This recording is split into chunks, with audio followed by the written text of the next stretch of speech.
and welcome to the Alabama Public Health Training Network. Thank you for joining us today for our program, Home Care Infection Control and OSHA Update 2014.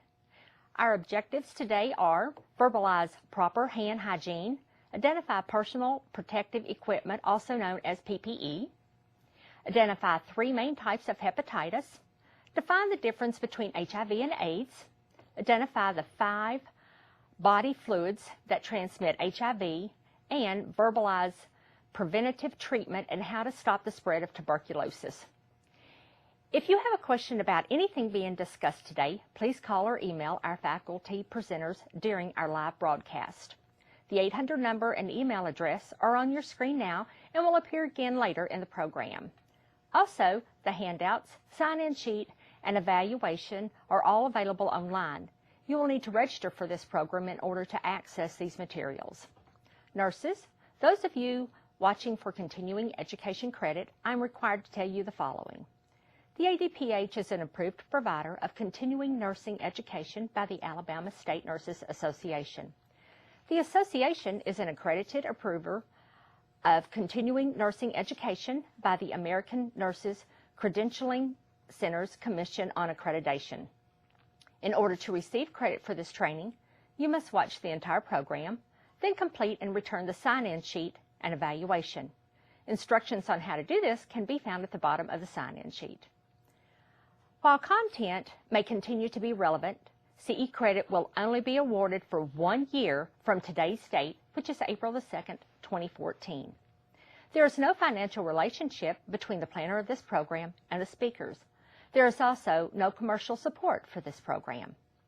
ADPH does not endorse any product that may be displayed in conjunction with any activity that may be demonstrated, nor will the department discuss any off-label use of products. The Alabama Department of Public Health is now charging viewers who are not employees, contract employees, or retirees of the ADPH for CE certificates. More detailed information and specific instructions can be found on our website. Registration and participation in both our live and on-demand programs will continue to be available at no cost. As a reminder, the content of this program is based on the policies and procedures of the Alabama Department of Public Health, Alabama and federal statutes, rules, regulations, and guidelines.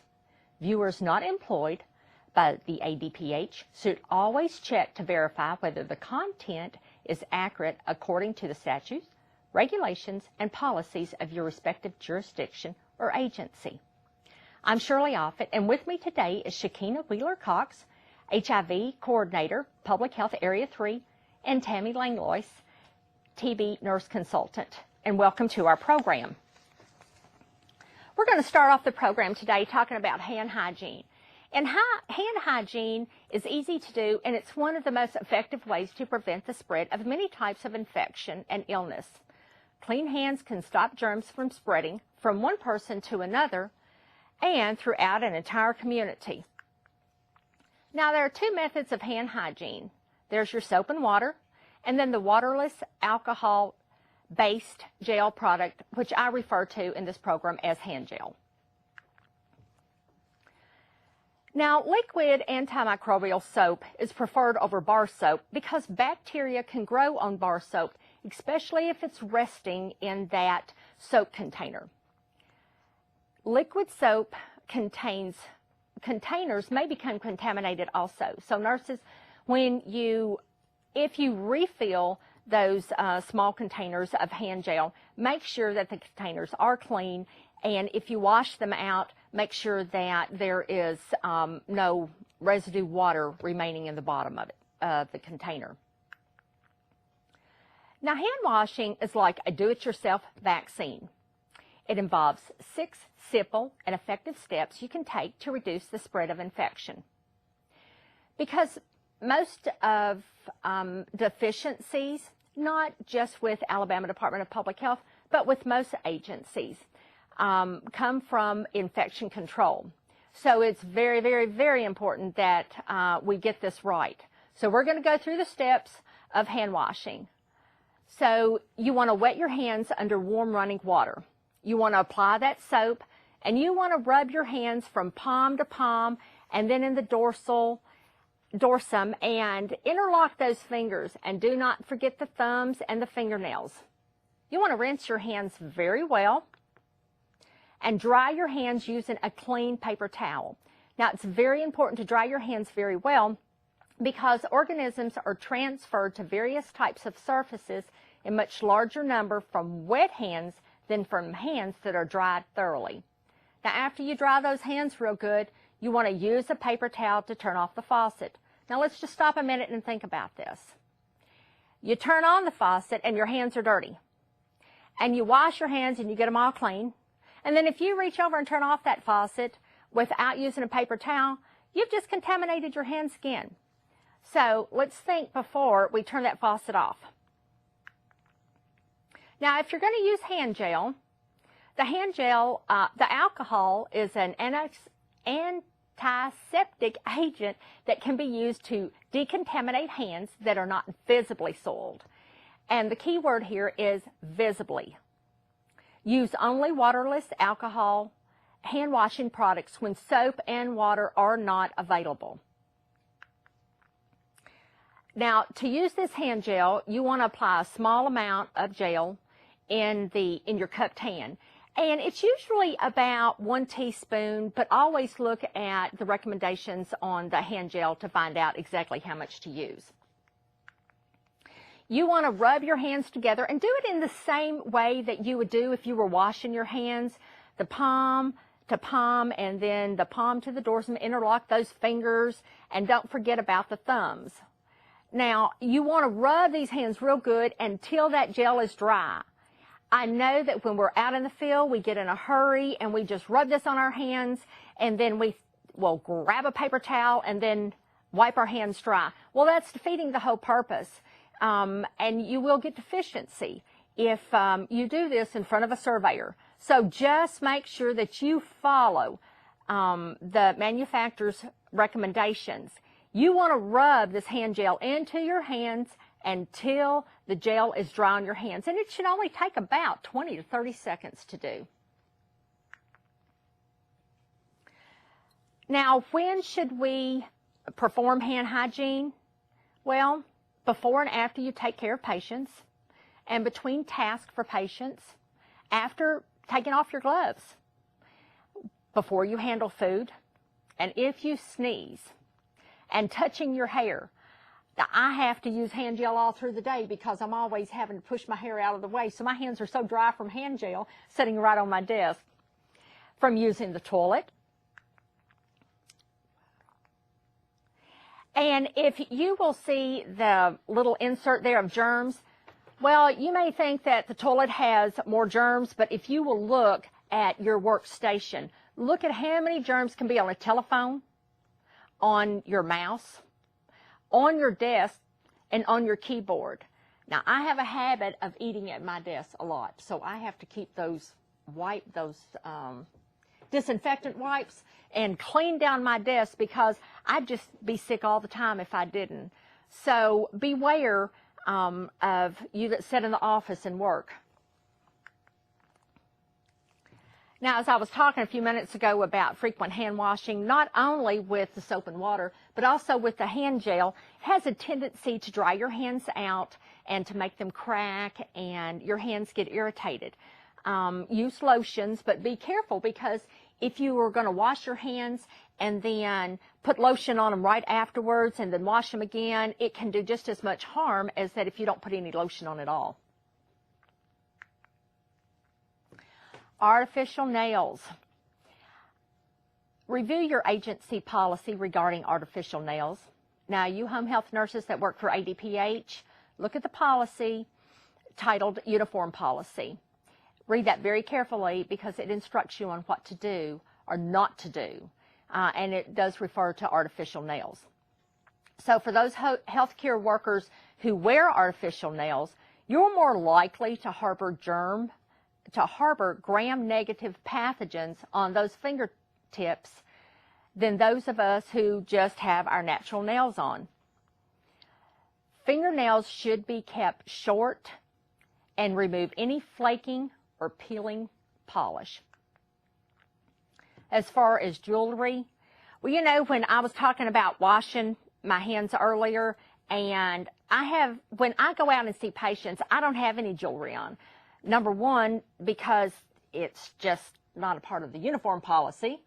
And number two, I can't do my job really good when I have things dangling from all over me.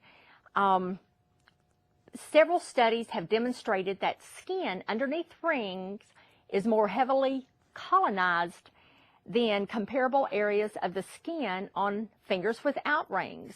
And one study even showed that 40% of nurses harbored gram-negative bacilli on the skin under the rings, and that some organisms existed under their rings for several months later. That just really took note to me.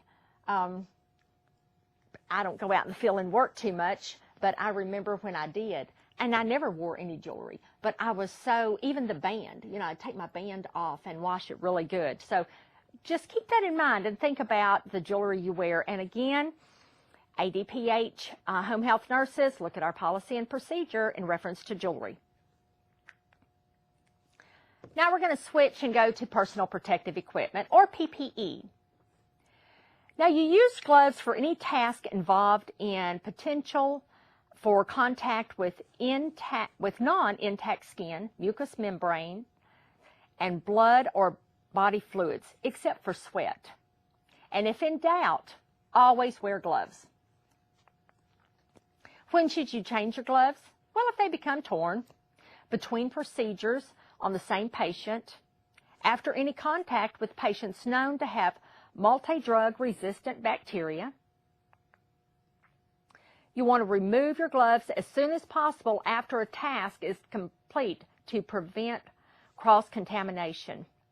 Now, don't touch your face or adjust your PPE with contaminated gloves. Now, I don't know about y'all when you work out in the field, and Tammy, I know that you're a nurse, but when I would do wound care or whatever, and I'd be all dressed down to do wound care, my glasses would slide down, or my nose would itch, or, you know, something would happen that I would be, you know, I'd want to use my hand to push up. But be very, very careful that when you're all gloved up and whatever, and you're doing a procedure, keep those hands away from your face. Always wash your hands after you remove your gloves.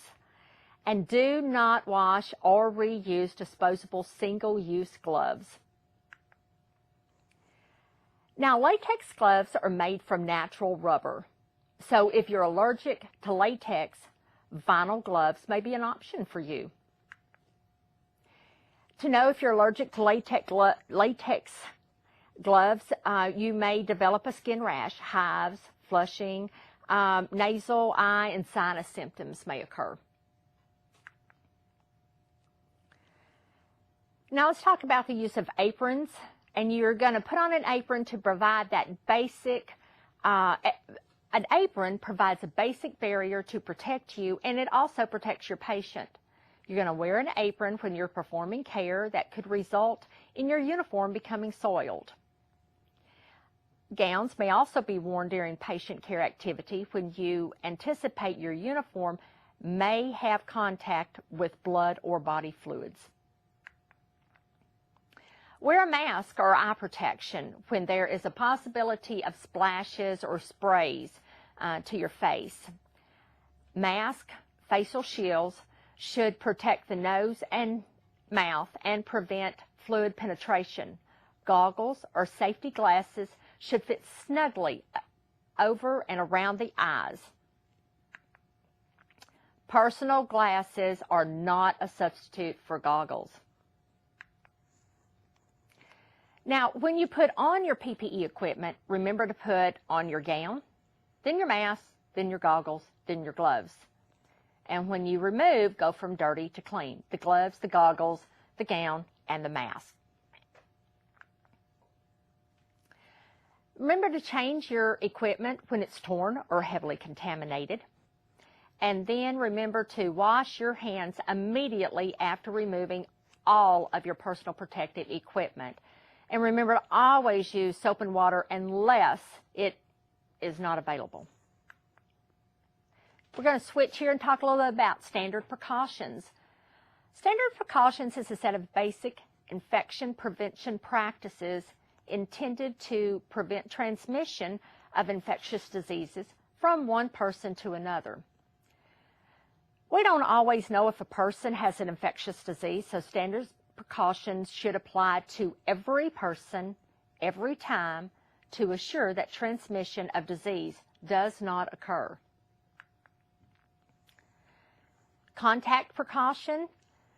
Well, you want to use this when a patient has a type of bacteria or virus on the skin or in a sore or elsewhere on the body, such as in the intestines, that can be transmitted to someone else if that person touches the infected individual or contaminated surfaces or equipment near the infected individual. And remember to put on that gown and gloves. Droplet precaution is used to prevent the spread of diseases caused by large respiratory droplets that are produced by coughing or sneezing, such as the flu. Airborne precautions. I'm really not going to get into this because Tammy's going to talk to you more about airborne precautions. And always use respiratory etiquette. Cover your nose and mouth with the tissue when you cough or sneeze. And make sure you throw that tissue in the wastebasket and wash your hands. If you don't have a tissue, then sneeze or cough in your sleeve. And when you're sick, please stay at home. And don't share eating utensils, drinking glasses, towels, or other personal items. Okay, now we're going to move on to hepatitis. Hepatitis means that there's an inflammation of the liver, and it also refers to a group of viral infections that affect the liver. Now, there are different types of hepatitis. There's A, B, C, D, and E. But the most common types are A, B, and C, and those are the ones we're going to discuss today. Now, hepatitis A is usually spread when a person ingests fecal matter, even in microscopic amounts, from contact with objects, food, or drinks contaminated by feces or stool from an infected person. Now, how can that be spread? Well, if you have an infected person that doesn't wash their hands properly after going to the bathroom, and then they touch objects or food. Or if you have a caregiver that doesn't properly wash their hands after changing a diaper, or depends on our adults, or cleaning up stool of an infected person. Or someone engaged in certain sexual activity, such as oral anal contact with an infected person. What are some symptoms of hepatitis A? Well, you see that there's fever, fatigue, loss of appetite, nausea, and vomiting. It's also abdominal pain, dark urine, clay-colored bowel movements, joint pain, and jaundice. Now, there is an hepatitis A vaccine, and it's 2 IM injections, and they're given 6 months apart. Now, the CDC recommends vaccine for children 1 year or older, for homosexual or bisexual men, for IV drug users, and travelers to endemic countries. Now, hepatitis B.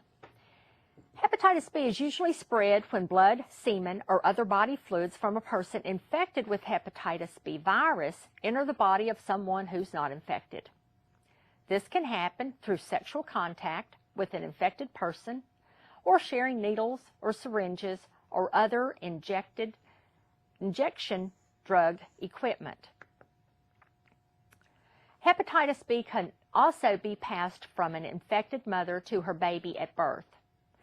In the United States, there's approximately 1.2 million people with chronic hepatitis B. And unfortunately, there's a lot of people that don't even know they're infected. So what are the symptoms? Well, let's look at these symptoms. They look pretty familiar. They're the same symptoms that you see with hepatitis A.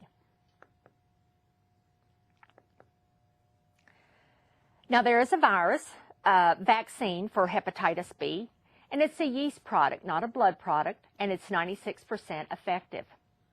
For children, you give that comes in a 3-shot series. You give one at birth, then 1 to 2 months, and then again at 6 to 18 months. For adults, it's also a 3-shot series. You give that initial shot, and then 1 in a month, and then 1 in 6 months. Now, they have a combo vaccine of hepatitis A and hepatitis B, and that's also given in the same intervals. You give one initially, and then 1 month, and then again in 6 months. Hepatitis C, now that's the most common chronic blood-borne infection in the United States. And it's usually spread when blood from an infected person with hepatitis C virus enters the body of someone who's not infected. Today, most people become infected with hepatitis C by sharing needles or other equipment to inject drugs. Other methods are through sexual and perinatal, and sharing toothbrushes, razors. Now, for hepatitis C, if symptoms occur with the acute infection, and the key word here is acute, it can appear anytime from 2 weeks to 6 months after the exposure. But symptoms of chronic, key word here being chronic hepatitis C, can take up to 30 years to develop. Well, within that 30 years, there's damage done to the liver. And it silently occurs, that damage silently occurs over this period of time. And when symptoms do appear, they are often a sign of advanced liver disease. Now let's look at the symptoms of hepatitis C, which also mimic the same ones of hepatitis A and hepatitis B. There's no vaccine for hepatitis C. The only thing you can do is to prevent it. How are you going to prevent it? Well, avoid taking those risky behaviors, such as that illegal drug use, engaged in unprotected sex, sharing needles, razors, or toothbrushes. Hepatitis C carriers should avoid donating blood, organs, tissue, or semen. And we've all seen this link in the chain of infection. So just remember there's a pathogen, it finds its source, it transmits itself, it enters, and then it's the host. And we can prevent a lot of infections by just washing our hands and being careful with what we do. And at this time, I've listed some references there for any materials that you would have seen in the slides. And at this time, I'm going to turn it over to Shakina. All right. Thank you very much, Shirley. We appreciate everything that you've done, and it's definitely helpful, and it just leads us right into the next topic of discussion, which is HIV. It's unfortunate that we have to discuss HIV, but it is one of the co-infections to the importance of course, taking care of ourselves, and of course, we know how important hand washing is. But in addition to that, the co-infection, one of the topics that Shirley just discussed is hepatitis, and of which Tammy is going to talk about is tuberculosis, and unfortunately, there are so many others. But let's go right into the discussion. Key points as it relates to HIV. HIV infection does include much more than AIDS. It definitely does not have to be a death sentence, not only for individuals that we serve or that we see in public health. We can definitely protect ourselves. HIV is 100% preventable, and it does not matter whether it's through sex that people become infected or put themselves at risk, whether it's through the sharing of needles. But the key issue is that we want everyone to know that it's through the direct exchange of the specific 5 main body fluids with an infected person or individuals living with HIV that we want people to be informed about. So if they become infected, it's only through the 5 main body fluids. So the key issue is we want people to know the facts so that they can greatly reduce their risk. It's all about knowing the facts, applying the facts, sharing the facts to greatly reduce their risk. Additional key points. You can simply not get HIV through any form of casual contact. So, home health nurses and other staff, what is casual contact? We're interacting with our clients. That's casual contact. We're not exchanging body fluids. That's casual contact. We're holding conversations. So we definitely would not have to worry about putting ourselves at risk. Another key point of which you cannot get HIV from giving blood. Of course, we're not going to give blood to our clients unless there's something that we choose to do, personally. But however, that would be another simple way that some people unfortunately don't know. But it is not a way that people put themselves at risk. Also, unfortunately, we do not have a cure yet, but we are making strides in the right direction. But we do have wonderful antiretroviral therapy, or two big words for saying we have great medicine that's constantly improving and is definitely available for anyone wanting treatment. And since HIV is not invincible, let's learn how to make HIV preventable. Let's look at the difference of HIV versus AIDS. As a review for some, but education for others, simply put, HIV stands for H, human, I, immunodeficiency, and V stands for virus. So again, altogether, you simply have human immunodeficiency virus. And what this virus does is that it directly attacks the white blood cells. What does AIDS stand for? As in AIDS. The A is acquired, the I and the D stand for immunodeficiency, and the S stands for syndrome. And for some individuals, AIDS is a result of HIV infection. But the good thing is that when individuals find their status for HIV, they don't automatically result in being diagnosed with AIDS, or they don't automatically contract AIDS. When you look at HIV infection, let's talk about some of the common occurrences. For some individuals, which were already discussed by Shirley before, as you can see, there's some similarities. Flu-like symptoms. We also have to talk about HIV antibodies because that's specifically what we're looking for. The HIV antibodies will usually develop anywhere from 6 to 12 weeks upon an individual actually becoming infected. So what are antibodies? Again, review for some, but introduction to others. They're simply plasma proteins that are made of B cells that help us to check the status of an individual's immune system to see how weak or how strong that immune system may be. But the fact of the matter is that a person will become infectious actually within 1 to 2 days of contracting HIV. And home health staff, I'm here to tell you, we don't have any tests that's going to pick up HIV that soon. Not in Alabama, not in the North, not in the West, not in the East Coast either, not even outside the United States. Infected persons may not even feel sick, sometimes for 5 to 10 years, not to mention about individuals that may not even get tested. Also, let's think about infected persons or people that we know or even staff that we take care of that may develop other symptoms caused by HIV that mimic HIV, but they haven't gotten tested, or the doctors or nurse practitioners are thinking that it's something else. Unmanaged infection may lead to the development of AIDS and or other opportunistic infections. And like I said before, it could be hepatitis. It could be tuberculosis. Could be rare forms of cancer, pneumonia, who knows. But those would be examples of what we call opportunistic infections, or OIs. And if HIV infected a person at first may not show any symptoms at all. It could be very silent, just like some of our clients' blood pressure, or some of our clients' diabetes situation, or cholesterol, some of the other major chronic illnesses, but it's good to know your status.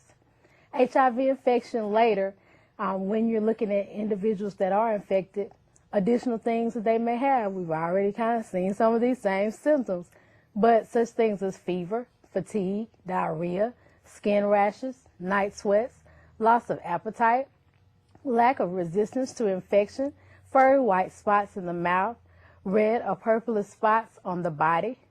And having any of these signs or symptoms may indicate symptomatic HIV infection or possible diagnosis of AIDS.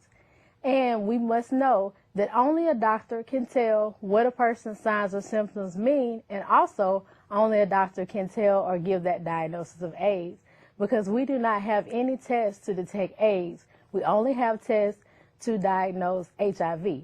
So, home health staff, please keep in mind, and other individuals that are watching this video at this time, please keep in mind that we should be informed of our client status, but sometimes we do not have that information. So like Ms. Shirley just said when she talked about standard precautions, always keep in mind not only standard precautions, but also universal precautions. Treat everyone as if they may have something, but also treat everyone with dignity and respect. That way you're looking out for them as well as yourself. Now, let's transition and talk about transmission as it relates to HIV. You cannot, and I repeat, you cannot get HIV from just being around your clients or individuals that you're around on a daily basis. Again, you're not exchanging body fluids. And HIV is not, again, spread through casual contact. When we look at talking about transmission, let's talk about the documented cases of HIV being transmitted by the only 5 documented body fluids proven to have infected individuals with HIV. What are they? Blood, universal body fluid, right? Main way that we can find a lot of stuff, whether we're squeamish around blood or not. But blood is definitely one of the main 5. However, blood is one of the lower body fluids of which we have reported cases of individuals becoming infected with HIV, but it is definitely one of the main 5. Semen, as well as including the pre-com for males or male sexual body fluid, vaginal fluid or female sexual body fluid, breast milk, of which also you can include with blood as being the 2 that we have very few cases reported. And in addition to that, spinal fluid as well. So you have 3 of 5 of which we have very few cases reported. So you might have a light bulb going off in your mind, or you might be wondering, how in the world has spinal fluid been added to this list? Well, within the past 2 to 3 years, spinal fluid was just included by the medical field. Spinal fluid, not an everyday fluid that you're going to come in contact with, right? So of course the medical field found it out. Of course we know some women, when they are getting ready to deliver their children, they need a little extra help, right?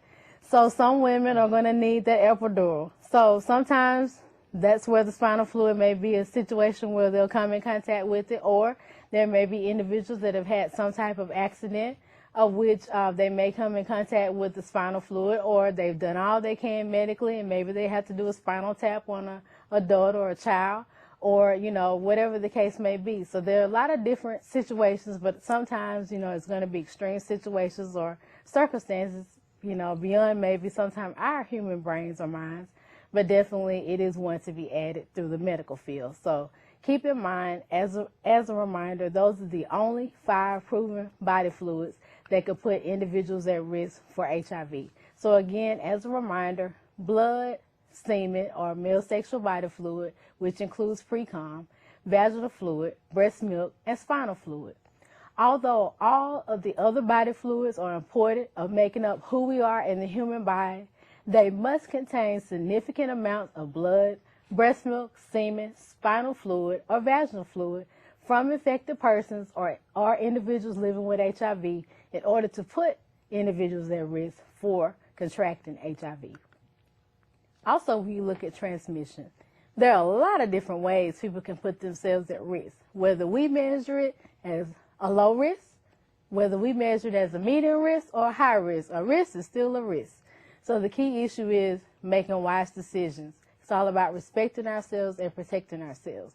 So no matter what our clients are going through or we're going through, period, we want everyone to know the basic information so they can make the wisest decisions as possible. Okay?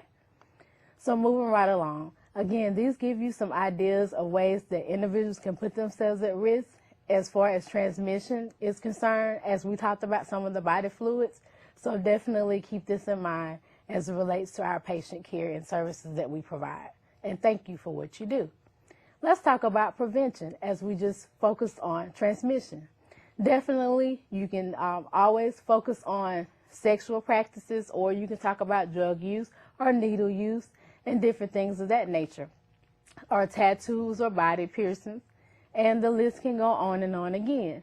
But again, the key issue is going to be direct exchange of any of those 5 body fluids that we were just talking about, of course, with the individual that is HIV infected. And I have listed some of multiple, I'm sure, examples that any of us can think about. Back to what I was just saying a few minutes ago, universal precautions are highly recommended when handling any body fluids, when working with anyone, whether it's in the field, in the community, or whatever.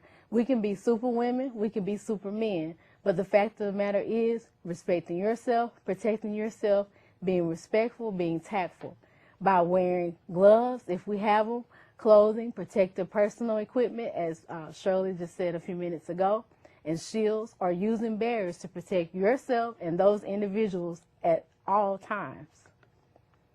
Again, I have some additional tips and tools that are great to know as far as prevention and protection, whether it's on a personal basis or to give sometimes our clients. We've seen that to happen several times before. Even with home health, we've had some clients that have asked on a personal level, what's the right type of protection to use or what have you, or, how do I clean a needle properly, or whatever the case may be. So definitely we want people to have the right information, because definitely knowledge is power. Even secondary after the fact, if they are battling some type of health issue, it's still never too late. What do we say as far as our ABCs and our 1, 2, 3s? Well, our ABCs simply stand for A, to abstain from the sharing of body fluids that can transmit HIV or some of our other STDs. B, to be faithful, and C, condom use. And just in talking, as we talk about our STDs, we're just primarily focusing on HIV and AIDS. But as a trivia part, did you know that we're up to 53 in adding HIV and AIDS, up to 53? And some of them have bacterial base and some of them have viral base, of which HIV and AIDS are, of course, our viral ones, of which we can test, give a diagnosis, and offer treatment, but that treatment doesn't equal a cure. So again, do you see how important what we're saying is and how effective we need to be in making the right and the wisest decisions? Now, as a review, the personal protective equipment was already touched on. And of course, as you can see, how important it is to make sure that you have all the right things and all the right items that you need to make sure that you're doing your job properly, such as the gowns, the masks, the gloves, the goggles, and the face shield. And make sure you put them on in the proper order and take them off in the proper order, as you would just explain as to how to do. Now, let's focus on the 4 HIV testing options that are available within our state of Sweet Home, Alabama. In order to know your HIV status, what in the world should you do? Real simple. It's on the screen. It starts with the T and it ends with the T. You got to take a test. What kind of test must you take? An HIV test. How often should you take it? However often you want to take. But what I can simply tell you are some real simple facts. All of our HIV tests within the state of Alabama, if you are under 12, you would have to have, or anyone that we know, say it's a client of ours, if they come to you in confidence and they want to get tested, if they're under 12, they have to have parent permission to sign for them. Keep in mind there are no tests at all for AIDS, so we're only talking about HIV. But Alabama state law allows anyone that's 12 and up that they can take their own tests with their own written consent anywhere in Alabama that they would like to. However, if they're specifically under 12, again, with that written consent, blood test is all we can offer them. If they're specifically 12, a blood test, again, is all we can offer them. Now, let's look at additional options. Keep in mind that all of the tests that we offer typically are going to detect the antibodies, except for the acute HIV test. The acute HIV test, it does draw blood. However, the acute HIV test looks directly for the virus. So the minimum amount of time it will pick up or detect the virus is usually within about 10 days, and the maximum amount of time is usually about 60 days. So additional options in addition to the blood test would be the Oral Quick Advanced Test, which is your last bullet on the screen or on your paperwork. The Oral Quick Advanced, and some people call it the Rapid Test, is an option for anyone 13 and up. What are your options with that test? Well, one is if someone wants to take that test and they meet the criteria of actually being 13 and we check it and we've gotten their consent, what will they do? Well, they could do one or two ways, depending on what agency offers the test. They could do a finger stick, and they have the option of, which I'll get a chance to show you that option. They have the option of actually taking the test where they can do the test in their mouth. We just simply ask that if they do the test through the oral swab, that they haven't eaten or drank anything at least within the past 10 to 15 minutes prior to the test. And if they have, we'll just do paperwork, talk, let that time pass, and then we'll administer the test. It's not that the food or the drink is going to really alter the test results, because if someone's infected, they're infected. It's just that that's a recommendation usually by the OSHA technologists that actually design the test. That's all. But for the option of them actually taking the test in the mouth to collect from, all they'll do is when they actually get the packet, that's usually not worn like this one because this is for demonstration purposes, there'll usually be a month and a date. And once they check that and make sure it's not expired, because we definitely don't want to give anyone an old test, and we definitely don't want to give anyone the wrong results at all as well, because this is very important to their life. So once they open the packet, after they check the expiration date and sign their consent form, all they'll do is tear the packet at the top, and they'll pull out a test stick. Once they pull out the test stick, then they'll also tear the packet from the bottom, and they'll have their liquid solution that they'll pull out. When they pull out their liquid solution, they'll have a blue stand that the liquid solution will go into. And once they do that, we usually will label the liquid solution with their initials and a number. We'll also look at the time. From start to finish, it's called rapid or quick advance, because from start to finish, we usually have at least a good 20 to 25 minutes to give a result. These tests are just as accurate as a blood draw or just as accurate as the acute blood test. However, it just gives people another option to know their status for HIV. When they collect the test from the mouth, it's just pulling from the oral mucosal glands of the mouth. So it's just one quick light swab across the top gum line of the mouth, and they'll flip it over and run across the bottom gum line. Really simple. Once they take the test out of their mouth, after we've either watched them do the test or those of us that have gone through training, we will actually put on gloves and actually collect the test ourselves. So we can do it either way. It just depends on where the individual goes to get tested. And once the test stick comes out of the individual's mouth, it does go into their container. And again, we will check the time. When that time period is up, on the test stick, you'll see the letters C and T. The C stands for control and the T stands for test. So when that time period is up, whatever that time period is supposed to be, we're looking for red lines, whether pale, medium, or dark red. It does not matter. But we would prefer for that red line to be next to the letter C, which also indicates negative. If we see two red lines, meaning one next to both letters C and T, that means preliminary positive, and that means that we have to do an immediate backup test because we're trying to figure out why there's a reaction.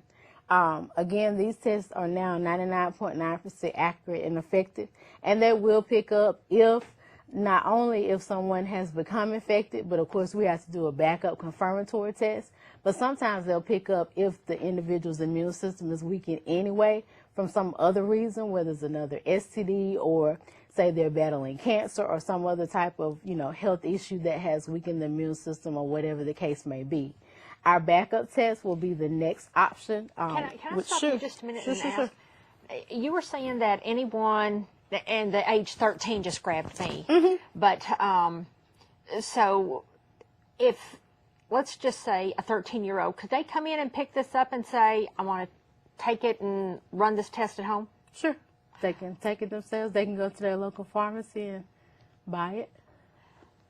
So they can order it online. I guess what really floors me is that if they're positive for that, and they don't ever tell anybody, will they be able to understand? Will they know to do the backup? You're talking, and we're not talking someone our age. We're talking somebody 13 years old. Right. And I know some 13-year-olds are more mature than others, but right. Still, if they had a positive test, would they be so afraid to tell that, this could be HIV or maybe not? And would they even tell anyone? So you could have a lot of people that take this test and be positive and still running around out there and know it. And unfortunately, that's some of the things we run into, the battles that we face. And then also, too, we have from 13 to 24 are our growing rate of newly infected cases, not just for HIV and AIDS, but other STDs, because we still have like about a 25% group of individuals just in Alabama, well, nationwide too, but a 25% group of 13 and 24-year-olds that, oh, well, more than just 13 and 24, but 13 and 24 for sure, that are HIV infected, that are growing, but STDs, period, of individuals that don't know their status. But when you just talk about HIV and AIDS, it's 1 out of 5, so that's 20%. So, yeah. So these were at the health departments, but you said they could also go to a right, pharmacy? You can go to a pharmacy. I know for sure I've seen them at Walgreens for sure. But I would dare to say more than likely they're probably like CVS or your Rite Aids. But I know for sure they're at Walgreens because we have a partnership with Walgreens and Greater Than AIDS Foundation, where we recognize National HIV Testing Day, which is in June. And so we actually do testing with Walgreens after we talk to store managers over a series of 3 days. Actually, this year will be year 2, but this is a nationwide thing. But however, yeah, I know for sure that they're there. So wow, I guess that's just a little scary. Yeah, but it's a different company, I think. But they're different companies that promote it. But you know, everybody has their own plug. But yeah, that's our concern too, as far as the state. And then of course they have, you know, other agencies, community-based organizations and other medical facilities that offer, of course, blood tests in addition to other options. But, you know, when you're trying to be quicker or when you're doing your outreach on the street or in different neighborhoods, you know, and you're needing to know something quick, then this will be your option. Now, also, some people may not know that the same company provides the rapid testing for hepatitis as well now. So, which some people are using in hospital settings, in the jail and prison settings too, when they need to know something a little bit quicker versus having to, but of course they would do blood as well, but blood kind of serves as the backup a week or 2 later, especially when they're transitioning or kind of on the go type thing. So when someone comes in to get a rapid test, or if they, and I know if they stay and y'all do the test that you explain everything, but is there any education that you provide when they come in just to pick it up and say, I want to pick up a rapid test and go on their merry way? Oh, yeah. We use that 20 to 25 minutes. That's good. Yeah, education. We do pre and post counseling, and yes. Oh, good. Okay. Yeah. All right. Not to think that you wouldn't, but for my own, you know. We do. It's like, wow. Okay. Well, and thank you. Yeah. We try to utilize that time as much as we possibly can. We do. Okay. Now, and I'm sorry I interrupted. I'll let you get back to where you are. Fine. That's what it's all about. So, yeah, that's what it's all about. And I was just simply saying that the OSHA test, for some of us, depending on what agency it is and who's available, the OSHA test sometimes is our backup test or confirmatory test, which typically is for anybody that's 18 and up. For some agencies and some individuals, the backup test is a blood draw. But the OSHA test, of course, has a expiration date as well with the month and the year. And it also has a test stick with a blue handle, white pad. And it just requires 3 light strokes in the left and the right cheeks of the mouth. It stays in the mouth for a total of 2 minutes. And it also has an absorbent liquid solution it goes in. And the good part now is that actually our state lab here in Montgomery actually takes care of our laboratory work now, so we don't actually have to send it to I think Kansas or Kentucky anymore. So that's a great thing now too. So at least we do have a lot of options. It's kind of bittersweet as far as the results and everything, but however, at least we have, you know, options, and we can actually utilize the resources that we have here. Again, as a reminder, we talked about not only the testing options that are available, but also the accuracy. And also, to keep in mind that each test is definitely done confidentially. I can't promise you that each agency provides their testing for free, but however, there are a lot of options as far as agencies that are available statewide that they will, not only in addition to confidential testing, that will provide their testing and services for free. Definitely referrals and treatment and social services are available, but only when, only offered, you know, definitely when someone is HIV infected. As far as talking about testing, the key issue is that in order to know your HIV status, you have to be tested. Only a doctor can diagnose AIDS, just as a reminder. And when someone has a negative antibody test, it just simply means that that test is just proving and showing that the person is not infected at that time for HIV. It could definitely mean that it's too soon in their infectious process to detect the antibodies, that they could have been recently infected with HIV and can still infect others. If it's someone that's kind of like real antsy and nervous and concerned, we will still, like I was saying before, as Shirley and I were talking about, there's someone that's real concerned, real nervous, and they may want 2 or 3 tests at that time. They may want a rapid, they may want a blood test, they may want to go all over town and take 10 different tests because they're just so concerned because of the situation or situation that have happened. Again, that's why we promote and educate about the window period for any test as it relates to HIV. That just simply means that it takes from 25 days at the least to 90 days at the most for the HIV antibodies to show if a person has truly become infected.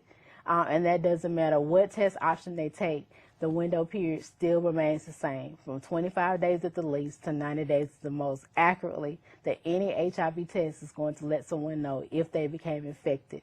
When that cycle ends, it starts basically all over again. So if someone has never ever tested in their whole entire life, then how will they accurately know if and when they became infected? But if it's someone that tests, pretty often, then they would kind of have an idea of when from, the most recent time that their last test was, or, whatever it may have been the situation of what has happened. But unfortunately, sometimes individuals don't know. It's not always the bad people or people that have put themselves at risk or what have you. If someone's test is positive, that means that the individual has hopefully gotten a confirmatory test to prove that they really are infected with HIV. Other blood work is definitely needed, not only to confirm, but to do the Western blot and more testing for other STDs and referrals, contact investigation through their local health department, and let them know about other resources and programs that are available. The person, unfortunately, will always have HIV, but however, we will want them and educate them to the point where hopefully they'll understand the importance of not only taking care of themselves, but understand the importance of not wanting to get to a status of where they'll get diagnosed with AIDS and hopefully be undetectable and not want to put other people at risk to help greatly reduce the spread of HIV. And let me ask you just a minute before you get off this. So you've got this rapid test, and then you've got the oral sure test, and then the blood test. Mm-hmm. So those are the 3 that you have, mm-hmm. right? So you've got an antsy person. And they come in and get the rapid, and it shows that they're negative. Do you advise them to wait for 90 days to get to come back and repeat that? Or what do you do with this antsy person that just, because you do have this window there? Yeah, we just advise them to come back. Because we actually have had several people that, situations, have come up where they may have been put at risk or put themselves at risk or whatever the situation may have been. And of course, standard in most health departments are going to be blood tests on, number one. And then if that health department has a staff that have gone through the training for a rapid test, they may also want a rapid test because they want to know something that day.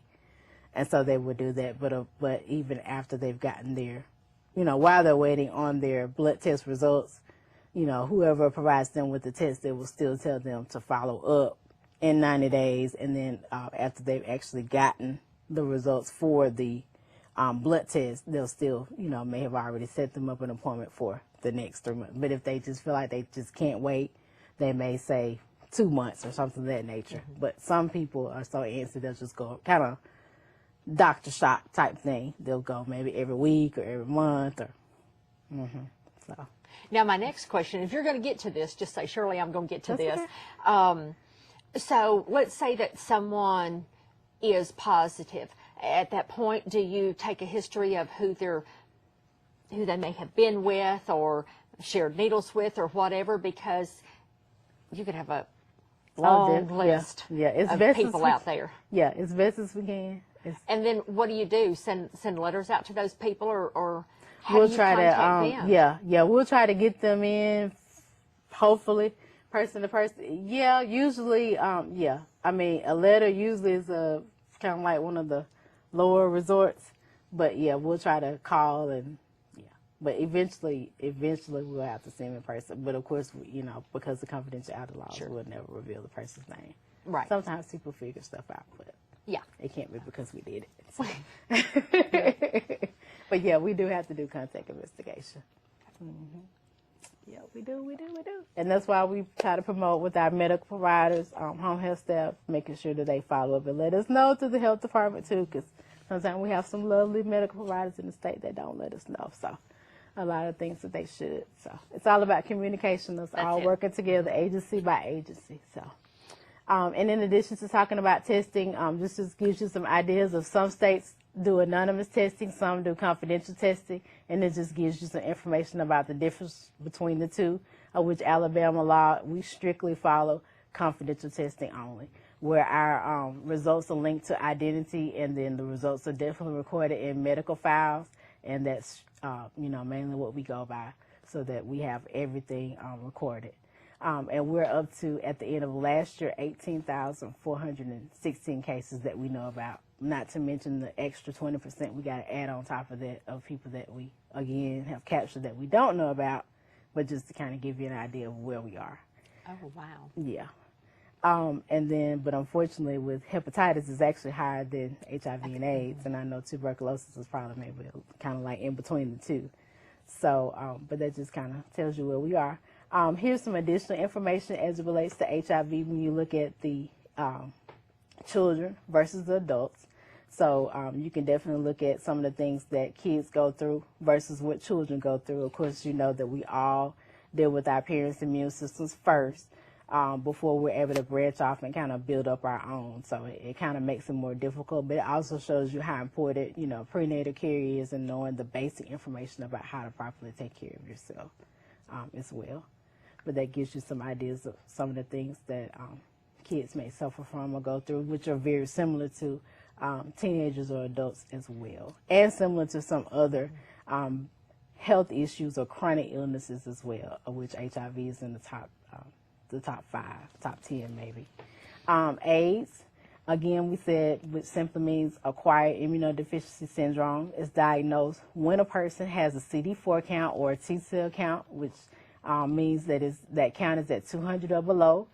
They have a high viral load and they have opportunistic infections. The viral load, just as a definition, it measures the amount of the virus in the body from getting their blood drawn. The CD4 or the T cell count, it just measures through blood draw as well to see the amount of the helper or the fighter cells within the immune system. Just like when we have cancer patients, their CD4 or their T cell count, would need to be in a good range.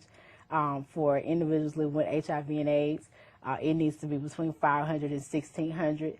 And definitely if it gets to 500 or below, doctors are jumping on it so that hopefully it doesn't get to 200 or below. But sometimes, we have clients that are at that point, even at the time of diagnosis of HIV.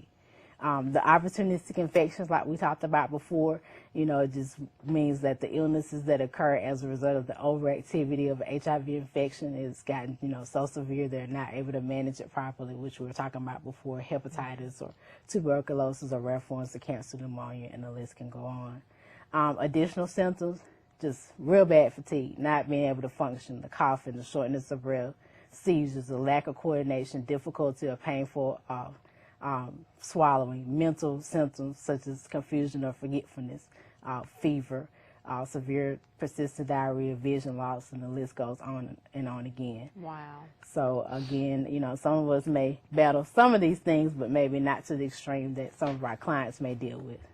Just a few minutes ago, I talked about the issue of, and the great thing about undetectable, if individuals or clients that we serve get to the status, the individual is still very well HIV infected. However, they're not getting a diagnosis of AIDS, which is great.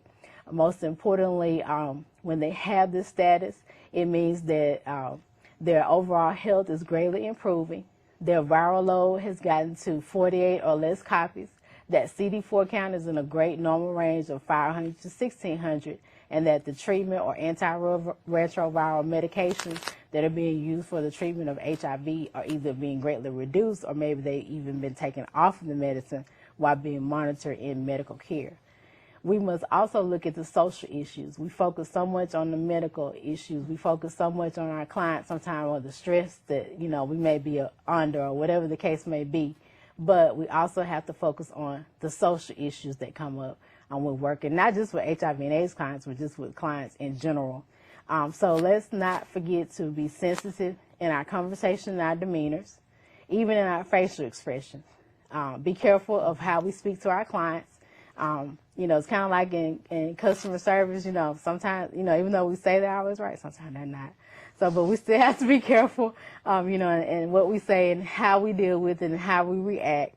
You know, just be careful sometimes in asking a lot of personal things, not being judgmental, not being discriminatory, not being standoffish. Because think about, we're here to serve the public. If they're not here to help us, how in the world, you know, the things that we're offering are going to work successfully? It's not going to work. They need us just like we need them. So it has to work hand in hand. So again, you know, we just kind of have to think positively and make the best of any and every situation. I've also included some additional resources and statistics in addition to what's available on our website through our web page, the HIV and AIDS division web page. You can always go to our web page and download resources. From time to time, we usually update it every quarter. Also, I've listed some resources and referral organizations throughout the whole state, from, you know, the north all the way to the coastal area. So there are a lot of agencies you may or may not be familiar with. Some of the agencies' phone numbers or names may have changed. So definitely, if you need to make referrals or you need to get in contact with various agencies, we even have a very great youth program that's really, really helpful and instrumental. As a review, I did say that 18,000, I may have said the number wrong, but it's 18,416 were our cumulative cases as of December the 31st, and I have 2013, and that was through our surveillance department. Again, 1 out of 5, which equals 20%, are living with HIV within not only Alabama, but really nationwide. They have not been accounted for. Our age range of cases, as far as the order, usually range from 25 to 44 being the highest. 13 to 24 and our 50 and older crowd are competing against each other, unfortunately. Our infants to 12-year-olds usually have the lower numbers. And right now our 50 and older crowd are ranging about 3 out of 10 per every Alabamian. So it's not the young people, it's not the older people. When you look at different relationships or different situations or risky behavior, so it's not about you place blame on this person, that person. You know, these are things we need to know. So it's all about, you know, taking initiative, respecting yourself, protecting yourself, and just knowing the valuable points to consider. And leading to that, you cannot look at somebody nor trust what they say about their status. Because a lot of times our clients are going to tell us certain things, and we can't trust and just look at them and just assume and know that they said the right thing, right? So we got to be wise and pay attention. Treat ourselves and others with respect. Don't forget to use universal or standard precautions, whichever one you want to go by. Only an HIV test is going to give us the right results. So not only do we need to know our status, just like we said, we need to know our client status or whatever it is they're facing medically so we can be safe, still go back to that standard universal precautions. Knowing your status for HIV by getting tested is just as important as knowing your status for your blood pressure, your cholesterol, and everything else, because they make up who you are, mind, body, and soul. Unfortunately, every 9.5 minutes, 1 to 2 people either become infected on their own choice or as a victim of circumstance or situation beyond their control in the United States. So let's be positive that we're negative for HIV and other STDs. Additional points to consider: STDs, we just went into the spring, right? They don't take a break for the season. Spring, summer, winter, or fall, they don't take a break. So it's up to us to change our behavior, to be wise, to make the right decisions, and to greatly reduce our risk. It's time to wake up, Alabama. Because HIV is not a thing of the past. It's still a thing of the present. So let's make the right decisions upon the future. Respecting ourselves, protecting ourselves. No one is exempt from HIV. So it's all about not forgetting to be kind, treating ourselves and our families, our community, as well as our patients and other persons in our community, our partners, with the utmost respect as we talk about HIV and AIDS. Moving right along. Well, thank you. Thank you for that great presentation. And before we go on with Tammy, we're going to take about a 10-minute break, and then we're going to come back, and Tammy's going to tell us all about TB.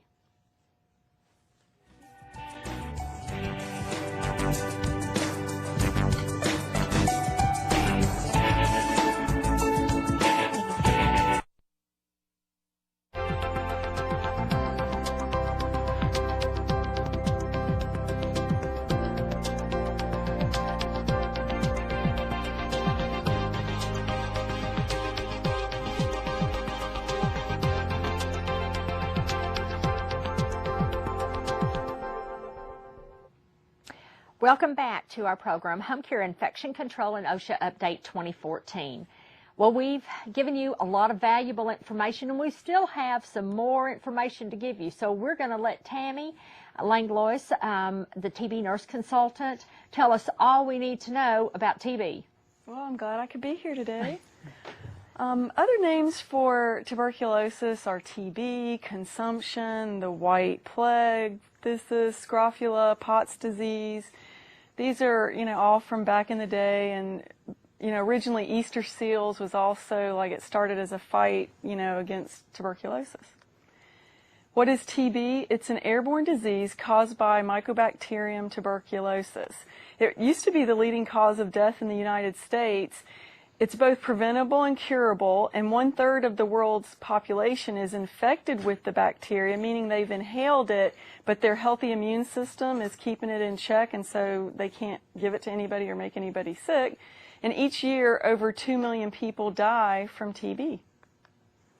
How is TB spread? It is spread through the air when someone who has active disease in the lungs and they're infectious, they cough, sneeze, sing, speak into the air, and the droplet nuclei, as they're hovering, somebody has to come along and inhale those, and that's how it's spread person to person. It spreads easier in small closed spaces where air does not move or circulate very well. If you are outside, UV sunlight kills it, and once it falls to the ground as dust, it can't make anybody sick, but that's how it's spread. The probability that TB will be transmitted, there's a lot of factors that impact that, and one of the main reasons, or the main things that impact that is how sick the actual person is with TB, the actual TB case. Are they symptomatic? Are they coughing? Is it actually in their lungs or respiratory tract? Also, where was the environment where the exposure occurred? Like, say, if it was in a car with the windows rolled up, or in a home with all the windows covered with tight drapes and low ceilings, no circulation, no central air.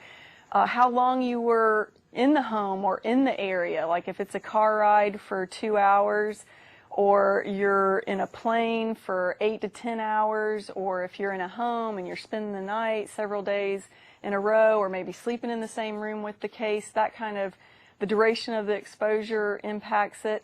Also, certain strains of TB bacteria are just more virulent than others. Some bugs are just more aggressive and are able to make, more people sick. TB exposure occurs from very close contact with someone who is sick with TB, and you are breathing and sharing the same air. And in the little picture, you see the little red kind of identifies that's TB bacteria or droplet nuclei. It's kind of like if you've ever been in your car and you've sneezed and you see that mist in the bright sunlight. That's what you would have to inhale in order to, get exposed or transmit it from person to person.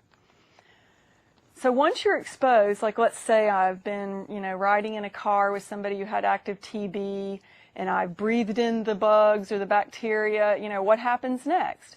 Well, what happens next is called TB infection.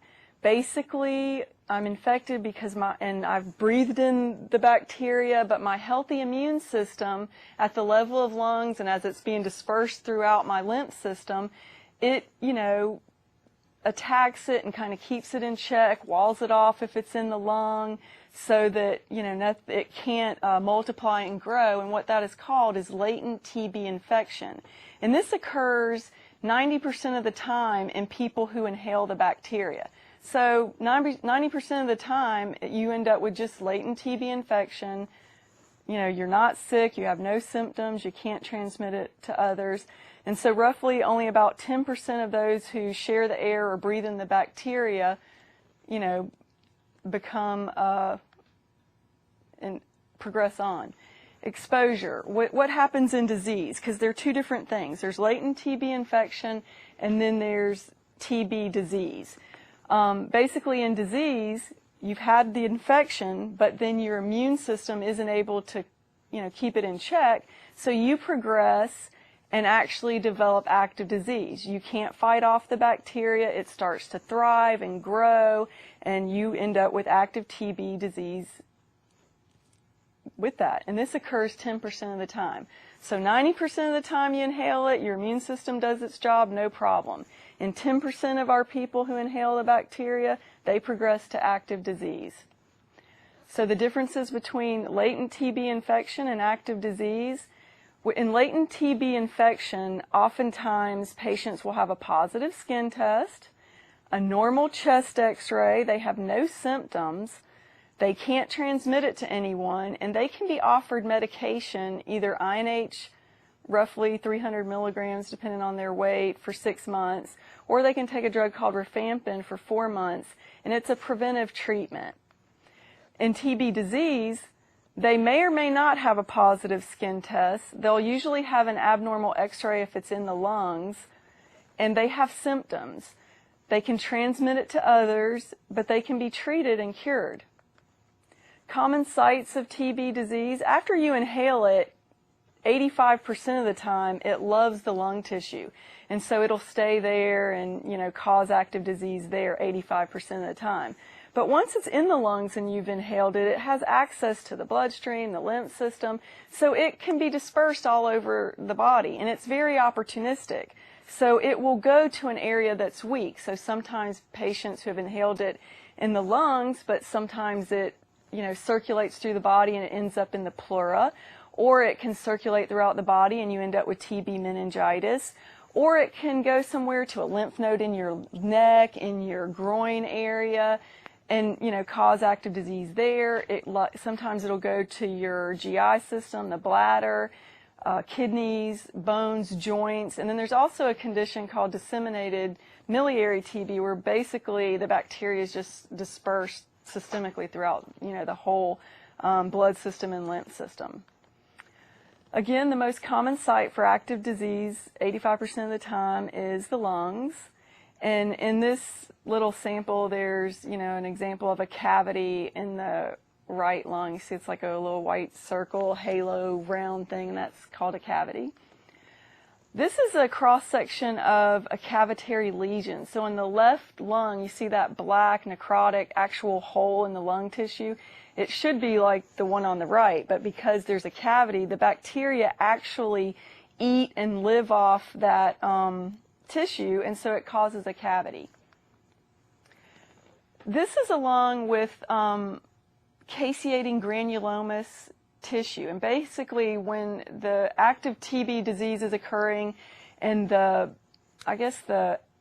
pussy looking stuff, it's actually a milky yellow substance like cottage cheese when the bacteria are doing their thing and causing, living and putting off waste and sloughing off the tissue.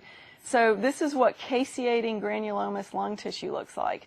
Also, if you have this on an ovary or in a lymph node, it's the same type of milky yellow cottage cheese substance. This particular slide is TB disease that started in the joint of a knee, and then as it ate up the knee joint, it eventually ate through the skin, and then it came to be an open draining leg wound that is very, very difficult to heal. But they can do this. Also, back in the day, they would do that in lymph nodes. Basically, the lymph node would eat out, and then it would come to the surface of the neck, and then you'd see, like when fluffy, real high-necked collars were in style, when TB was very prevalent in the 1800s, they were actually trying to cover up in that fashion statement, these draining lymph nodes in their neck. It wasn't just for fashion. It was because, this drainy, pussy wound. Tammy, go back to that other wound. Now, how would you know that if we're treating a wound in home care, how would we know that that was a wound caused from TB in the knee joint? Exactly. You don't always know, and oftentimes our TB cases will go a long time before the proper diagnosis is made. They might treat it as a stasis ulcer, use various antibiotics. Until you order a test for AFB, acid-fast bacilli smear and culture, and actually grow it out, you're never going to know. So it's important that when they get wounds that don't heal to even consider that. Because one time we have had a TB case that until the TB showed up in the lungs, this person had been battling leg wounds and stasis ulcers for a long time. And all along it was TB lesions that were wicking out to the legs on the lower extremities. But all along this patient, until the symptoms were symptomatic respiratory, it was undetected. So you can have TB in multiple sites. I also had a patient one time that was admitted to the hospital and ended up with a diagnosis, just kept complaining of his back hurting, and they finally biopsied the back, and the doctor, happened to order a culture, and sure enough, he had Pott's disease, which is where the TB bacteria attack the spinal bone. And he also had TB of the lung tissue as well. So he was infectious because he could spread it from coughing and sneezing, but you can't really spread it from the Pott's disease because that's considered extrapulmonary, but he had TB in 2 places. And a lot of times we'll pick up patients like that where it's in a joint, and until it manifests in their respiratory tract, they've gone undiagnosed. Sort of like cancer. Yeah. We have a lot of patients that get misdiagnosed with cancer initially, and then it ends up being TB. But Wow. Until they order the right test, you're never gonna know. Persons at high risk for exposure to TB. People who are at high risk from progressing from to active disease are going to be the close contacts of people who are known to have TB. Like, let's say if, I live in a household and maybe my grandmother had it, well, I'm going to be much more likely to end up with TB myself just because I was in close contact with, my grandmother who had TB. If you're unemployed, minority populations, the foreign-born, people who come from countries where TB is very prevalent, again, 1/3 of the world's population is infected with latent TB infection, right? Well, so that population, there's a lot of cases in those third world countries. And so, again, they may come here, immigrate, or come here illegally, and, get to the U.S., and then shortly thereafter, usually anywhere from 2 to 5 years, they can be our next cases. Also, residents and employees who work in high-risk congregate settings, like employees who work at hospitals, first responders, people who work at jails and prisons, some of our home health staff, other ADPH staff who work in STD, any type of, congregate settings, drug rehab centers where you have people who are there getting treatment for their drug usage, but yet they also engage in a lot of behavior that's risky, plus the drug use suppresses their immune system. So if I was like a counselor at a drug rehab, that would be, a congregate setting of high-risk people. And again, healthcare workers, first responders, the police, fire, people, people who, work on the ambulance. Conditions that increase your risk of progression. Recent infection, 10% of people who have had recent exposure within the last 2 years will progress to active disease. Also, if you have HIV infection already and then you are around somebody with TB, that greatly increases your chances because HIV suppresses your immune system and makes it, TB's opportunistic, right? So it can go from its dormant phase of being latent to causing active disease pretty quickly in somebody who's HIV infected. Also, if you're going to use a lot of illegal or prescription drug abuse, that, increases your risk of progressing from from latent TB infection to active disease. Our diabetics, people with silicosis, anybody with cancer of the head, neck, and people have had gastric bypass or any intestinal surgery for weight loss. One time we had an LPN who was a known contact to a case, refused to take, had a skin test, it converted, had a chest x-ray, it was normal, but refused to take the preventive medicine. Well, on top of this, this particular nurse had had gastric bypass surgery. So within the next year, guess what happens? She's our next TB case because she was at very high risk with already having those other issues. If you're taking steroid therapy or if you're on any immune suppressive therapy, I have another example where we had a gentleman in his mid-50s who had gone to a physician for his rheumatoid arthritis. They had placed one skin test on him and then started him on Humira. Well, you know how when you go to start employment, we always want to get an accurate baseline? Well, the same thing should happen when you're going to put people on immune suppressive drugs.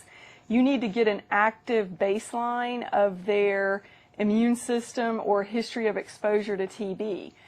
Because they didn't do a two-step skin test on this gentleman, which later on we discovered he had a distant family relative when he was a small child that had TB that he was around at a very small age. So he had latent TB infection. The initial skin test in his mid-50s didn't pick it up, but he would have had a booster effect because when we did place one, it did, bubble up. So he didn't have a proper baseline since it had been so many years. So after 10 doses of Humira, this gentleman developed tuberculosis of the lungs. We subsequently, contacted his physician, and in the future he will either be doing two-step skin testing or, which was the better choice that I was encouraging him to do, is use an IGRA or an interferon gamma release assay. It's a blood test that actually looks for antibodies for TB. So if I was going to put anybody on any immune suppressive therapy, I would go ahead and do a blood test, either T-spot or quantiferon TB gold, to make sure that, you're not going to cause them to develop TB on down the road. Also your age. The very young and the very elderly whose immune systems, are weak or maybe wearing out or haven't, not properly developed if they're real young, or if they're very old, it simply is, worn out. They're also very susceptible from progressing from latent TB infection to active disease. Also, basic protection, again, cough etiquette. If you're going to be coughing or being around somebody who doesn't, practice good coughing or good hygiene with coughing and that kind of thing, the person who's doing the coughing either use a tissue, a napkin, cough into your sleeve. Our patients who aren't real good with that, we offer them just a surgical mask, the paper one, but our staff, if they're around somebody who doesn't practice good hygiene, we would wear the N95 mask to protect the healthcare worker. But you wouldn't put an N95 on a TB case because it filters so finely, and what you're trying to do is catch big droplet nuclei. And because TB often, compromises their respiratory system, they could end up passing out on you wearing an N95 versus really all they needed was a paper mask. Other things to think about when you're around somebody with TB, like oftentimes when, I have to go pick a patient up and take them to get an x-ray or, bring them to the clinic to, be evaluated or have other things done, weights, blood work, that kind of thing, or maybe take them to a doctor's appointment for another issue that might impact our TB treatment. We have an idea that they might have TB. So when I'm around a case and I go to their house maybe to collect a sputum sample, you want to, make sure you're in an area where the windows are open or the windows are down in the car, a ceiling fan is on, or sometimes I'll take them outside to collect the sputum sample because UV light kills it.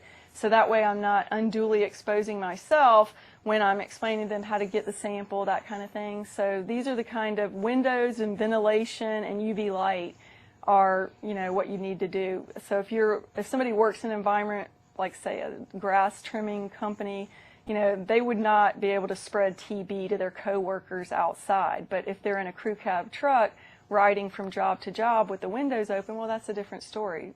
Transmission is pretty likely.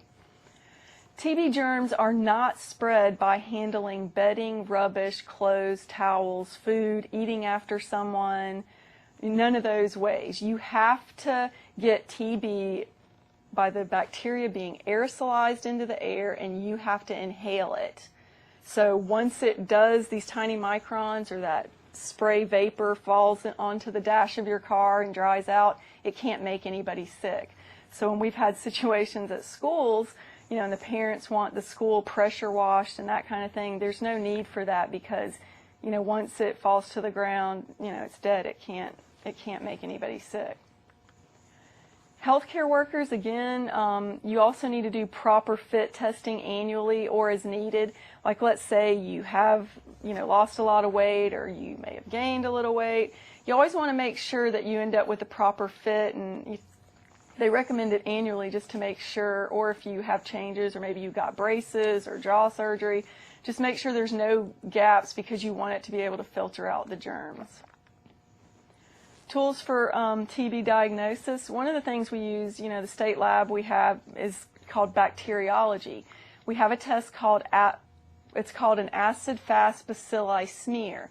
And what that test is basically I get a patient to hock up a loogie, and it's in a conical tube. We send it to the lab. They process it by cleaning it down to get the oral flora out with an acid, and then they'll stain it, and then they, you know, take a glass slide, and they actually make, you know, a slide of it and go look at it under the microscope, and they are looking for acid-fast bacilli.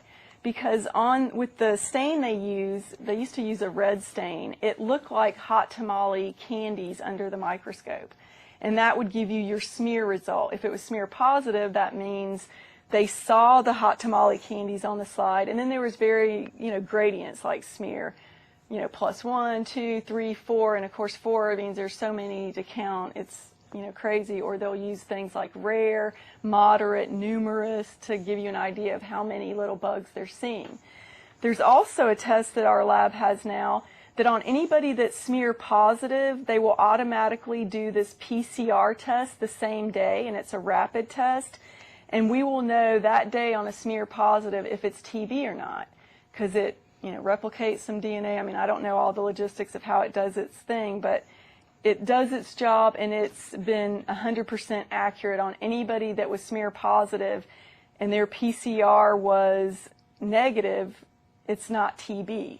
But if the PCR is positive, we automatically know it's tuberculosis. And so we can, you know, work our contact investigation from there, or start, you know, patients on medicine immediately instead of, you know, waiting for the culture to grow out, which could take up to 8 weeks. So anyway, PCR test. We also use the culture. That same smear or loogie that we send into the lab, they will do the AFB test, plus they will culture it out.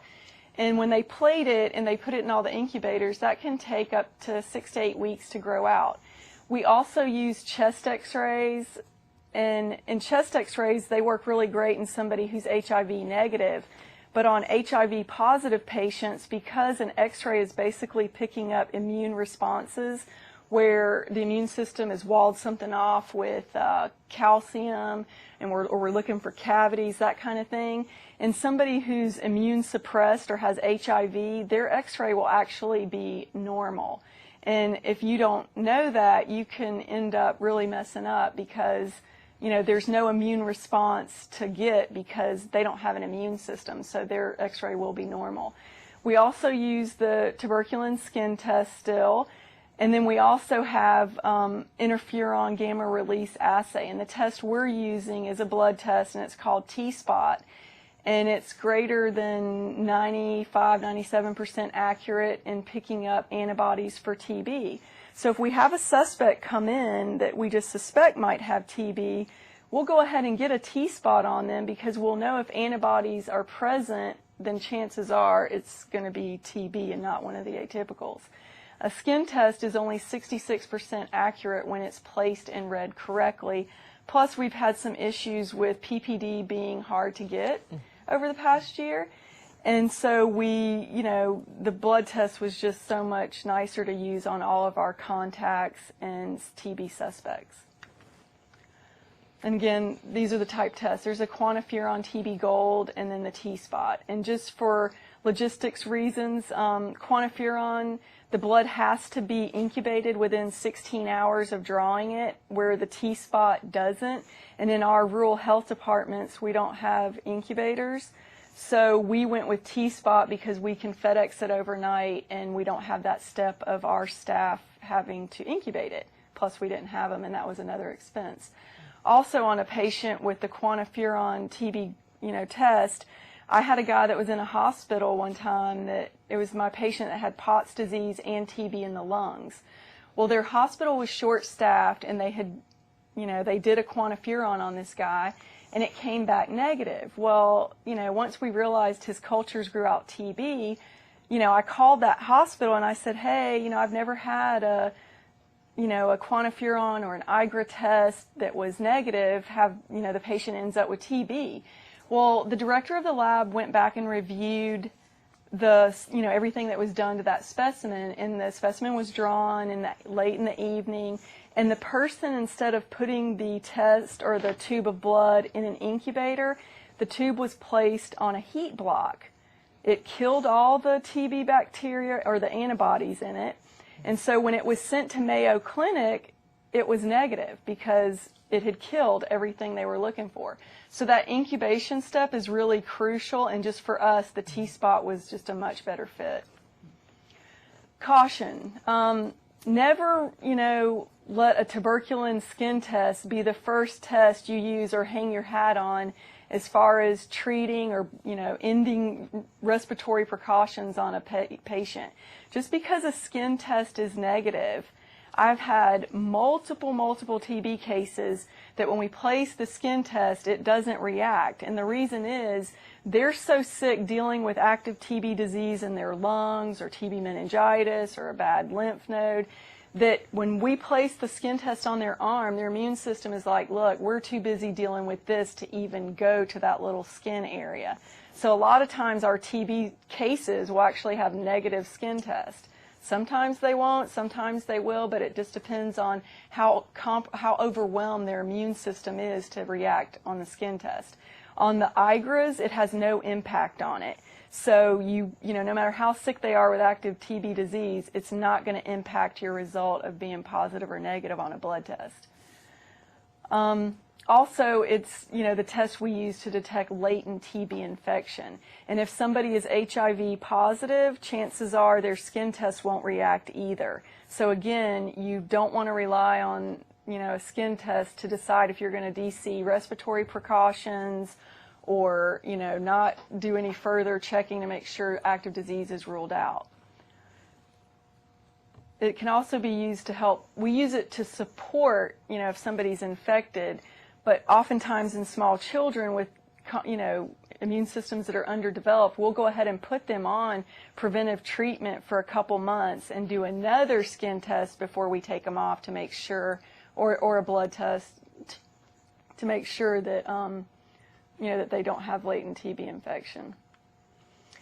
Testing for contacts to TB cases or suspects. If we have somebody that's a case or we highly suspect that they have TB, we don't wait till we get a culture back, especially if it's like, spinal fluid we're waiting on. We'll go ahead and initiate the concentric circle method and, to determine who all needs to be tested. Because oftentimes when, I've been in home situations where maybe it was extrapulmonary TB, if I end up with everybody in the household having a positive T-spot or a positive skin test, and that tells me we need to branch out and go to the coworkers until we start getting some negative, whoever my case was that they've been hanging around. You want to keep testing to make sure that you get everybody that might have been possibly exposed. And so you start with the people who spent the most time around the case, who shared the most air with them, and usually that's the people they live with, the wife that he sleeps, next to every night, or the kids that live in the home, or, the coworkers that they share, an office together, or they ride in a crew cab truck together. So, that's how we work our contact investigations. If we ended up with a lot of negatives in the household contacts, like let's say nobody in the house was, positive on the contact investigation, well, then I may not need to go to, a meeting the guy went to once a month to test people he was around an hour if he's been, in a home several hours, or around coworkers who are all negative that he spent, 12 hours a day with. No sense in going to a meeting where he was there an hour. So that's kind of how the concentric circles work. We start with who they've spent the most time with and work our way out. Also, on the skin test, 5 millimeters is the cutoff for a contact to somebody who we know, has been around somebody with TB. A second test, even if we use the blood test or the skin test, we identify all the contacts initially, and then because we have an incubation period where it may take my body 6 weeks to create an antibody, it may take, you guys 8 weeks.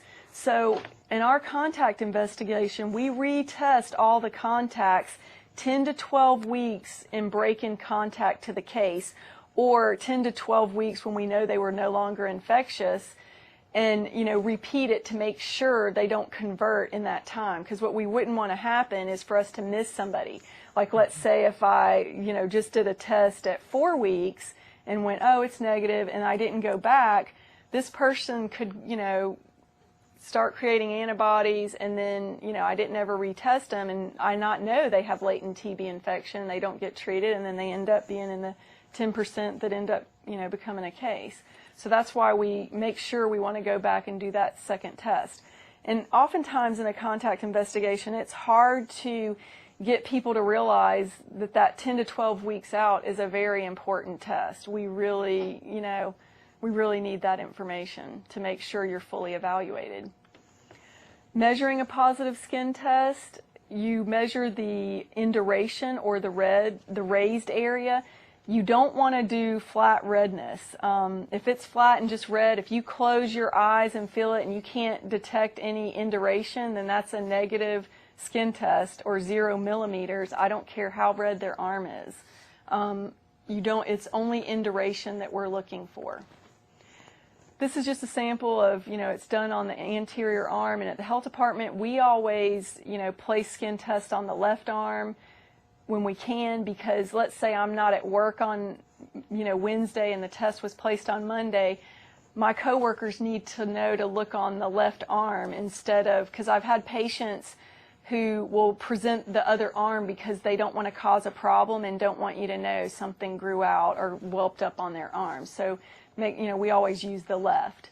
Factors that impact reading them, anything greater than 5 millimeters is considered positive, and that's on contacts, people with HIV, any immune suppressive people on chemo, Humira, if they've had cancer, renal disease, if there's an abnormal chest x-ray, or if they're a heavy drug user, IV, and even street drugs or even prescriptions, the cutoff really needs to be 5 millimeters, and that's considered a positive. 10 millimeter cutoff is used for people who are foreign-born, because a lot of the foreign-born get BCG in their countries, and BCG is not a vaccination against tuberculosis. All BCG is designed to do is prevent the TB from crossing the blood-brain barrier. So in third world countries, they vaccinate their little kids with BCG because more of their children inhale the bacteria but end up dying from complications related to TB meningitis. Or they end up, like a total care nursing home because of the meningitis. So in foreign countries, they give BCG. It's not a vaccination against tuberculosis. It just prevents it from crossing the blood-brain barrier. They can still get TB in the lungs, the spine, bones, kidneys, anywhere else. Also, healthcare workers, anybody in jail, prison, the elderly, diabetics, if you've had any type of gastric weight loss surgery, or if you're on steroids, or you have a history of silicosis, your cutoff would be 10 millimeters. So that's why it's really important when you're reading a skin test to record it in millimeters, not just put positive or negative, because these different measurements mean different things. 15 millimeters is somebody that has no risk factors. They're from the general population. It could be my mom, who was a stay-at-home mom, never worked outside the home. You know, she wasn't diabetic, didn't do drugs. You know, she would fall in that category. So for her to be considered positive, she would have had to have been greater than 15 millimeters. TB skin testing using the two-step method. We kind of touched on this about the patient I discussed that was put on Humira and developed TB because he didn't have an accurate baseline. Two-step skin testing is designed to get an accurate baseline, especially when you suspect it's been a long time, or perhaps they were exposed as a small child, or they're a new healthcare worker coming to you on, you know, the first day of employment right out of school or whatever. They haven't been serially tested. Then you would want to do the two-step method. You'd place one, you know, 1 week, you would read it, and then the next week you'd place another one and read it. And if the first one's negative, you do the second step, and you know that's how that works. You can do the two-step, you know, at 1 to 3 week intervals because it's still going to have that same booster effect. But that's what the two-step method is designed for, to get accurate baselines, you know, on people prior, you know, initially being hired, if they're going to, you know, be in a healthcare field, or if they're going to be, you know, taking some kind of immune suppressive drug. You want an accurate baseline. If the second, you know, so the first one's negative, then the second one is positive. Well, that's not that this person converted. You're just getting an accurate baseline. So the second test, but if the second test is negative, then they do not have, you know, a positive, or they're not infected with latent TB. Starting therapy, initial visit on a person who comes in that's a TB suspect or a case. We want to get, you know, an accurate baseline, skilled assessment. We want to, you know, review the symptoms of TB, get their weights, do vision screening. We get baseline red and green and acuity checks on their vision, because one of the drugs we use, ethambutol, can, you know, cause problems with the optic nerve. So you want to have accurate baselines in this area. We collect sputums, and initially, you know, we want to get one that day and then do the, you know, 2 consecutive days. Or if they come in your clinic and they can't, you know, hack up a loogie, or you see them in home health and they're not able to produce, the best ones to get are the early morning sputums after they've been sleeping all night, because that's when the fluids kind of collect. And so as soon as they get up, you get them to, you know, huff, take deep breaths, and that's what we want. I don't want spit. I need the good stuff, the loogie, because spit, I'm not going to get an accurate smear test from that if, you know, in fact, usually they're negative. So you want to make sure, you know, we get the sputum samples collected early morning, 3 consecutive different days. We'll go ahead and get a T-spot if we don't have that result, you know, from a hospital or wherever they're being referred to. And, you know, all of that, the T-spot is sent to a lab in Tennessee called Oxford. We go ahead and get a HIV on any TB case or suspect, or even anybody we're going to put on preventive medicine. And we also do liver function tests, because most of our TB drugs can be cause some, you know, inflammation or irritate the liver. So you want to know what all these baselines are before you start. We also get a CBC. We do sputum smears and samples over 3 days. And if somebody has 3 consecutive negative days where they're smear negative, then we would only collect monthly during the course of their treatment. Failure to convert cultures in a timely manner, meaning if it's been over 2 months and I'm still collecting samples that are growing out cultures, well, then we have a problem. That tells me that either the medicine isn't absorbed, or the patient was resistant to the drugs we were giving them. So if their cultures don't convert to negative, meaning there's no more growth on the sides after 2 months of therapy, then we have a problem either with absorption, they're throwing up the medicine, they're not taking it, or, you know, there's some kind of issue with drug resistance. We monitor TB using x-rays. We get an initial at the time of treatment. We do an interim at 2 to 3 months after they're on treatment, because we want to see some improvement. And then at the close of therapy, which is sometimes optional, but we like to get a closing x-ray to make sure, nothing else was there, or, to compare to the other two to make sure we got everything. During treatment, patients on TB who are TB cases are seen monthly to have a face-to-face skilled nursing assessment with an RN or the TB physician. You do a symptom review. We want to ask for side effects from the treatment. We do vision screenings monthly while somebody's on ethambutol, and we, check their weight, because while they're on the TB treatment, their weight should be picking up as they start to feel better. Monthly monitoring, again, we're going to collect sputum samples and sometimes additional lab tests. Like one time I had a patient that had hepatitis A, B, and C, so we had to be real careful with additional liver function tests while they were on treatment. Treatment for TB, it's called, what we call in Alabama, the short, our little, code name is Therapy 1, and we use rifampin, INH, PZA, and ethambutol, and they're given all at the same time, and it's, based on weight, and it's a 6-month therapy provided there's no extrapulmonary TB going on, or that there's no issues like HIV, or if they're a small kid, we'd have to go longer than 6 months, or if there's drug resistance, the therapy would be longer than 6 months. But we always treat with RIPE, it's called, and it stands for rifampin, INH, PZA, and ethambutol, and it's a multiple drug regimen, because you never want to give a single drug to a TB case because you can create drug resistance that way. Treatment principles: never give a single drug to a failing regimen. Make sure the duration is appropriate based on the type of TB they have or where it's located.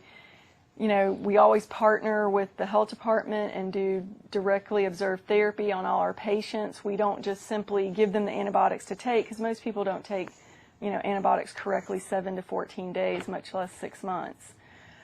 These are just some things about how the various antibiotics work, which you have it, and I know we're going to be, tight on time, but you can, review through that. Basically, these antibiotics have different, they work on different types of populations.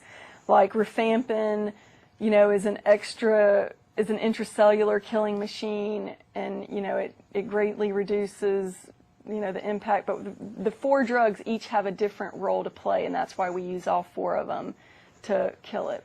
And these are just, again, the drugs. Diagnosing TB, 81% of all of our cases in 2012 had cultures to, we grew it out. So we could also plate that for drug sensitivities to make sure there was no drug resistance. You can still have somebody that's culture negative but be considered a clinical case. And basically that's up to our TB physicians. But if it walks like a duck, quacks like a duck, they're going to treat it like a duck. For example, I had a patient that came in that a doctor did a laparoscopic procedure and saw caseating granulomatous tissue on an ovary but didn't culture it. Okay? Well, in order for us to get a culture, we were going to have a laparoscopic procedure again. So our TB physician said, based on this patient had a positive skin test, caseating granulomatous tissue, walk like a duck, quack like a duck, and the patient was treated for TB of the ovary for 9 months because it was extrapulmonary. 19% of all Alabama cases,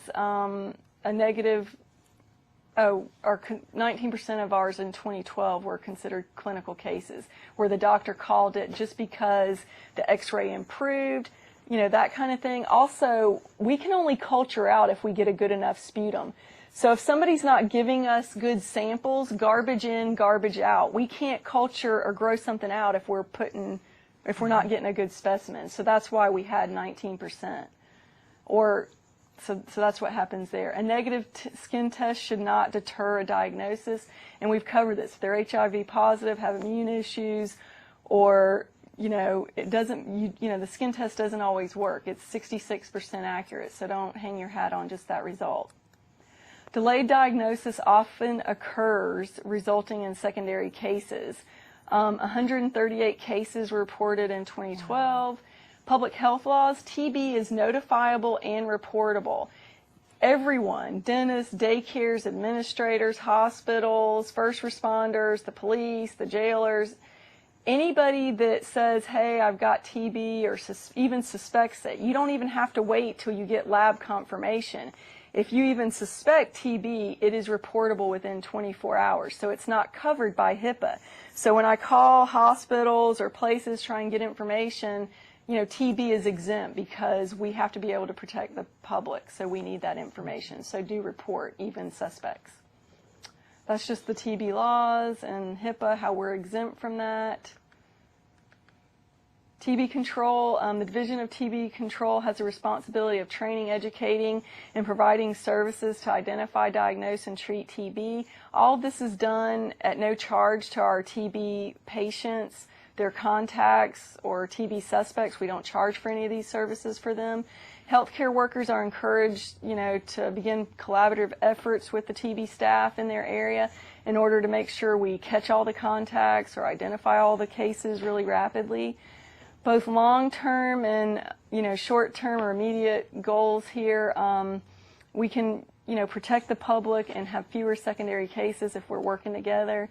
This is just a slide of all the TB cases. Gradually, you know, my job security looks like it's in jeopardy here, because from 99 we've gone from 381 to only 108 cases last year. But remember, 1/3 of the world's population has TB infection. So guess what? Anytime their immune system gets suppressed, TB is not going anywhere in the world. In fact, it's there. And a lot of times people think, oh, if they immigrate here, they'll catch it. Well, yeah, TB cases coming through, or people from foreign countries with a lot of TB are screened on immigration, but people on student visas or work visas are not. So that's why we have ended up with cases at colleges, universities, and places of employment who recruit, you know, from foreign-born areas that have a lot of TB.